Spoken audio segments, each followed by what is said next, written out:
Travellers are facing increased risk of financial loss as AI exploits holiday photos for scams. What steps can you take to safeguard your personal information?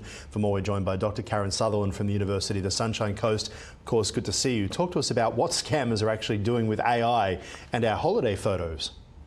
McAfee actually did a little experiment where they scanned, it was 21,000 travel images across two models just to see if they could pick up the location of where these photos were taken. So not obvious things like in front of the Eiffel Tower, but just on a beach somewhere sort of shots.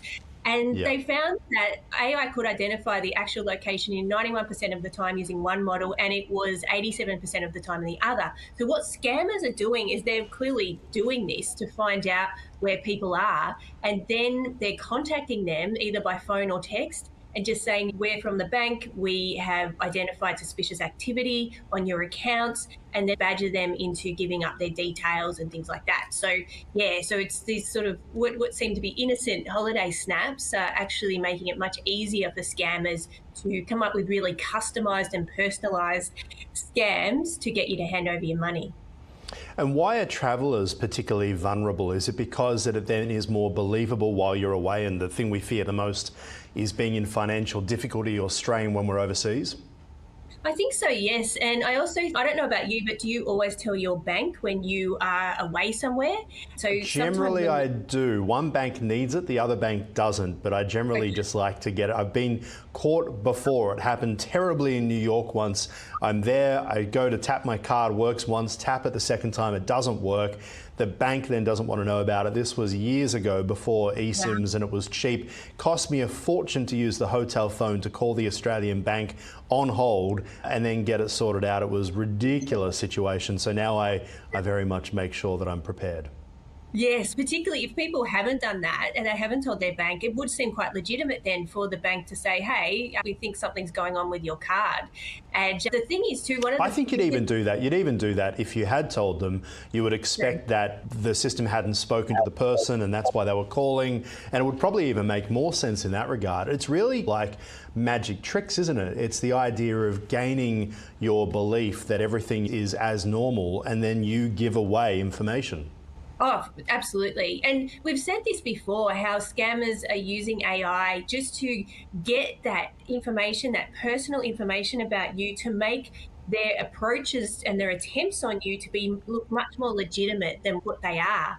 They're using AI agents to just gather and collect data, and now they're using AI to detect where you are from your holiday images and things, just to make it sound like they actually know where you are, they know about you, they are coming from a legitimate source.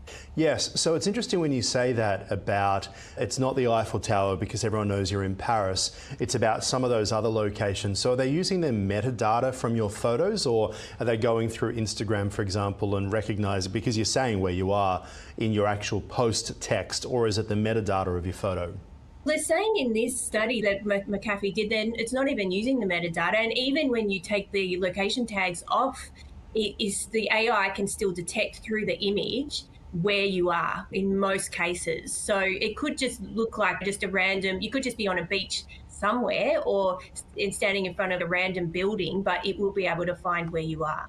It's what's so fascinating about these scammers. We hear from Apple and all of these device manufacturers about privacy settings and about how they're doing so much to protect users, yet where there's a will, there's a way, right? I remember having a lock put on a door and the guy doing it said, look, if someone really wanted to get in, this ain't going to stop them. Is that the case here, that no matter what government does, there'll always be a way to get around it, or we as consumers will want to share with our friends where we might be travelling, and that way it could be used against us if someone really wants to do so? I think so. The scammers seem to be one step ahead because, yes, the technology is evolving to try and stop them, but they're also using it to outrun that too. So, yeah, so I think it's always going to be a case of just being really vigilant. So the advice that was given is to maybe just share things like that with your friends and not have it public. And that could really help. And to just watch out for, particularly on a phone call, where there's this sort of panic and they're pushing you to make a decision really quickly. And that is a huge giveaway that they are scammers. Yes, I've been copying it recently, and when you say things like, oh no, that's all sorted. I had one lady get really angry and then quickly hung up, and that's how I worked out it was a scam. All right, let's move on. Because France's top court has blocked social media ban for this under 15s impacting children's online safety. So talk to us about what the government will propose next for online safety here as well, because it's quite interesting that the top court has blocked this social media ban.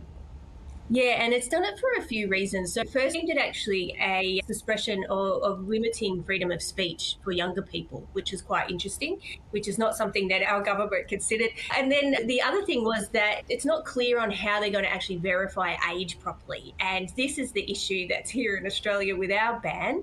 So, yeah, until that can actually be unequivocally stated about how they will be able to accurately verify age, just to prevent younger people being on social media platforms, then they're not going to put it through. So they haven't said no, but they've just said, please come back with more information.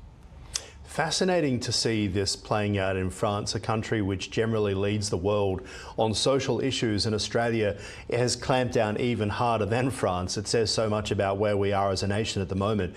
Talk to us about the implications, though, for children's safety online, because the reason to want to try and prevent children from going online, we've been reporting for a long time about older people who are using Snapchat and social media to groom young people, and that's what this was about. It was as if the authorities couldn't stamp it out, so they decided to ban it in the belief that it would help to keep children safe, right? Yeah, absolutely. But we still don't know how successful it's been here, and there are lots of reports that younger people are still on the platform. So it needs to be more than that. And what I like in France, they're calling it more of or in Europe, a social media delay rather than a ban, which is a bit of a softer way to approach it. For children being able to get onto social media, is that the idea? Yes, a delay rather than being banned outright, which I think is a nice way to put it. But I still think there's so much education needed, and there's also parents need to supervise what their kids are doing, which I know can be very challenging. So, yeah, it needs to be more than that, and providing younger people with other ways to connect in person and using maybe other technologies too. Yeah, it's really interesting. I don't know about your friendship group, the ones that have kids, and you ask them about this ban, and some will say, I'm all for it, I don't want my children using this, but then the same kids are on Roblox and they're chatting to each other online and shouting at each other about you did this, you did that. But still, kids will find a way to communicate with each other. And then you have the other parents who say, oh yeah, my kids are using it. I just would rather them keep themselves entertained with an iPad and whatever it takes. I don't even think that the ban would work, is what they're saying. Seems to be a lot of division about the whole concept of the ban, let alone whether or not it works. Yeah, I agree with that. Yes. And we just don't know. Some kids were like shut out completely, but many are still on there, or many of them have created new accounts and pretended to be adults to be able to actually use the platforms. I've read that it's at least a third of children under the age of 16 are still on these social media platforms. They're still managing to find ways around it. Again, that kind of thing we were saying before, where there's a will, there's a way. What happens to government credibility on an issue like this, where they try and clamp down, tell the social media companies do it or else, and then it doesn't fix things? I think it's just going to really, how they try and navigate that is going to be really interesting. And also the language and how they explain why they can't do it is also going to be very interesting. I think putting the onus back on the platforms to verify age, it's too tricky because every platform is different and the measures are different. So, yeah, I guess we'll just have to wait and see how it all plays out. All right, Dr. Karen Sutherland, always appreciate your time.